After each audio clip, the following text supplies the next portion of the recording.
आज दुनिया में भारत की पहचान न केवल एक सैन्य ताकत और आर्थिक महाशक्ति के रूप में होती है, बल्कि तकनीक के क्षेत्र में हो रही डिजिटल क्रांति ने भी हमारे देश को एक नई पहचान दी है। बिल्कुल सिमरन, डिजिटल इंडिया भारत को डिजिटल रूप से सशक्त बनाने की एक बहुत ही बड़ी पहल है जो देश के हर नागरिक को मुख्य धारा से जोड़ती है। बिल्कुल रतिका, ये डिजिटलाइजेशन ही है जिसकी वजह से हमें अपने हर छोटे छोटे काम के लिए लंबी लंबी लाइनों में नहीं खड़े होना पड़ता और हमारे किसी भी काम का क्या स्टेटस है ये भी हमें आसानी से पता लग जाता है। बिल्कुल, तो चलिए जानते हैं कि किस तरह से डिजिटल इंडिया देश के कोने कोने तक पहुंच रहा है और समाज को एक जागरूक और सशक्त बना रहा है। और डिजिटल इंडिया के बारे में अधिक जानकारी हमारे साथ साझा करने के लिए स्टूडियो में उपस्थित हैं Shri RS Sharma, retired IAS, x chairman of telecom regulatory authority of India and first director general of unique identification authority of India. नमस्कार, आपका बहुत बहुत स्वागत है डीडी मॉर्निंग शो में। आज हम डिजिटल इंडिया पर बात कर रहे हैं और सबसे पहले हम आपसे ये जानना चाहेंगे कि डिजिटल इंडिया क्या है और ये कब लागू किया गया। देखिए, डिजिटल इंडिया एक बहुत ही महत्वपूर्ण और महत्वाकांक्षी कार्यक्रम है जिसे 2014 में उसकी शुरुआत हुई थी।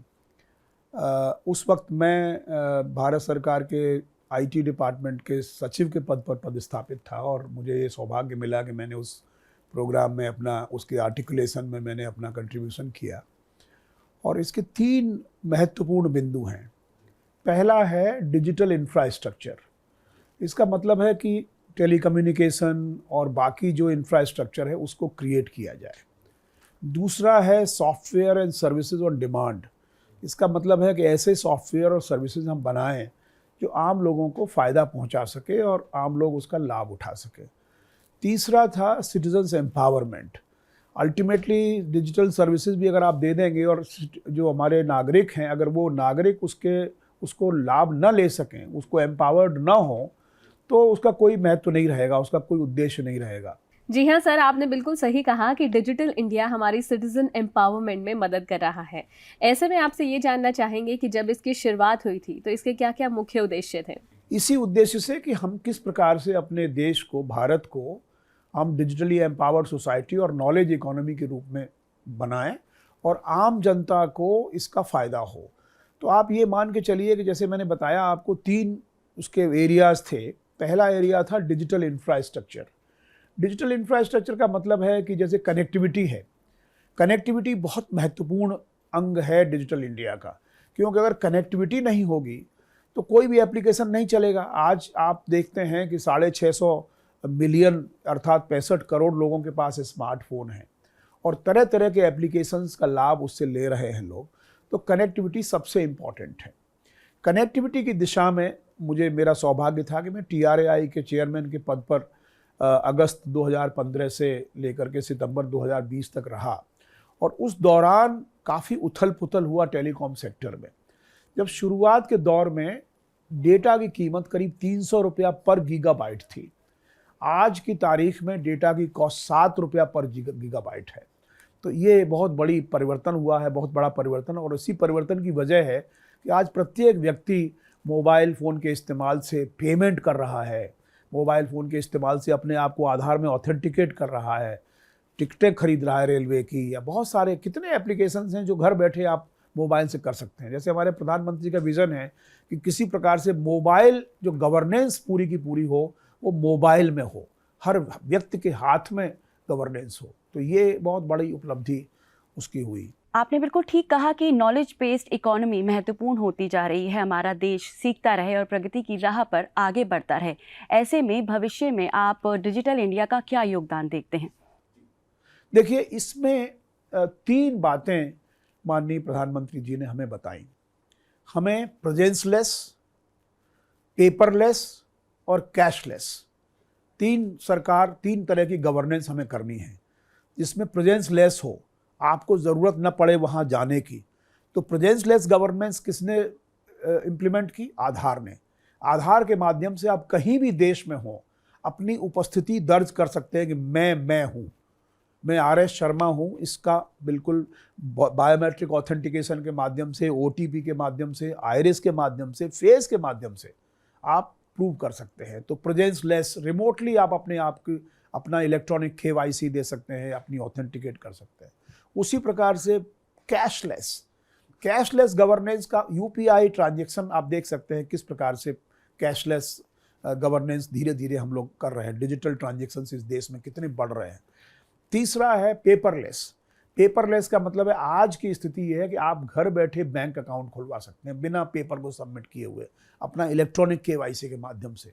तो ये प्रेजेंसलेस, कैशलेस, पेपरलेस तीनों प्रकार की जो गवर्नेंस है, वो गवर्नेंस ये सुनिश्चित करती है कि आप कोई आदमी इंटरमीडियरी नहीं है।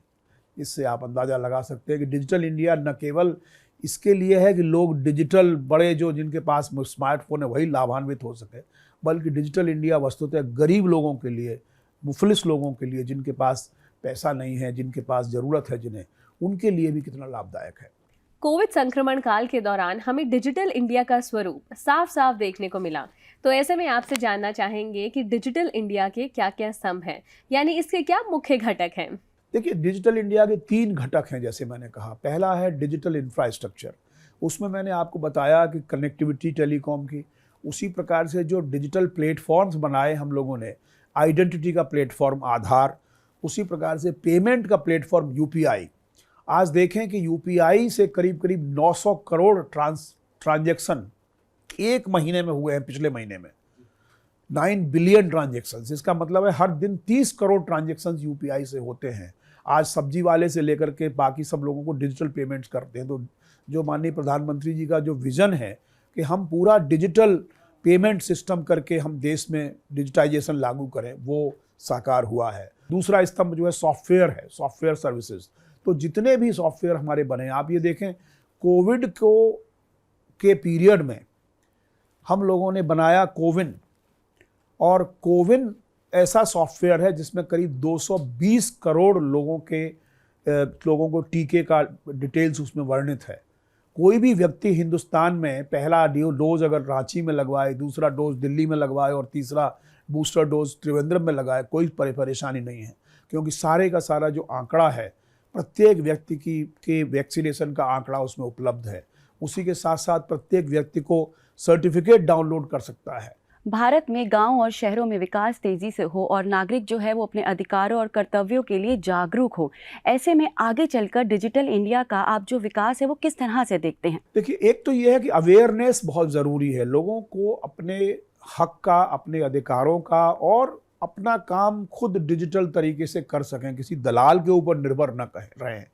ये बहुत बड़ा एम्पावरमेंट है और डिजिटल इंडिया ने इस एम्पावरमेंट को संभव बनाया है। आज हर व्यक्ति अपना काम, अपने चीज़ें देख लेता है। आप देखिए बहुत सारे एप्लीकेशंस ऐसे हैं जिनसे आप अपनी लोकेशन भेज सकते हैं, तुरंत पता लगा सकते हैं कितना वक्त लगेगा मुझे जाने में, मैप्स के माध्यम से।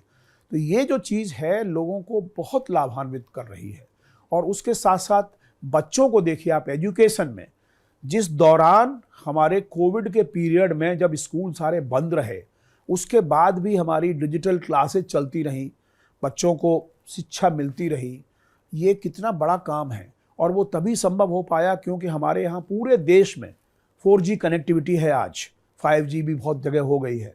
तो उस कनेक्टिविटी है, डेटा की प्राइस चीप है, उसके माध्यम से बच्चे हमारे पढ़ सकते हैं। उनका कोर्स का मटेरियल जो है, सारी किताबें आपको CBSE की हों या कितने बोर्ड की किताबें हों, सारी की सारी किताबें डाउनलोड के लिए उपलब्ध हैं। गांव में कॉमन सर्विस सेंटर हमारे लगे हुए हैं जहां पर लोग डिजिटल सर्विसेज प्राप्त कर सकते हैं। तो गांव-गांव तक इसका प्रभाव पहुंच रहा है। तो ये छोटे छोटे इंटरवेंशंस हैं, लेकिन इंटरवेंशन का गरीब आदमी और आम आदमी के जीवन में बहुत महत्व है। जागरूक रहना और जागरूक करना बहुत ही महत्वपूर्ण है।